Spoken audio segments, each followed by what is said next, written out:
Ititihaya. Oo, titihaya. Kusa siyang babalik. Sino mo ha? Hindi, legit ba? Okay, karirahan kayo ha. Sino unang makakabalik sa pwesto? May isang tagay.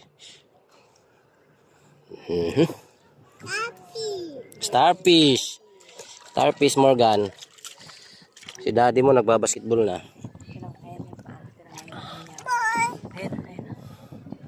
Tignan natin kung legit ba.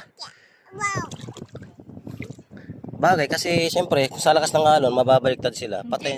Hindi. Kahit hindi walang alon. Oh. Ayan na. Tingnan mo nga, paano magiging baliktad yan dahil sa alon? Nagbe-bend siya. Wala kasing buto yun, no? Ayun, no? Ayun na. Legit. Legit. Marunong bumaliktad mag-isa. Natin naman lahat sila. Ayun na.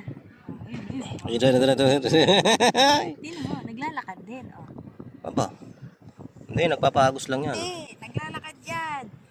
Tingnan mo, kanya-kanyang daan yan. Hindi yan yung tipong hindi tipong kanya-kanya. Kasi kung aagos yan, pag aagos. Oh, ayan na, naglalakad. Dami kasing paa. Yeah, si Baby Morgan.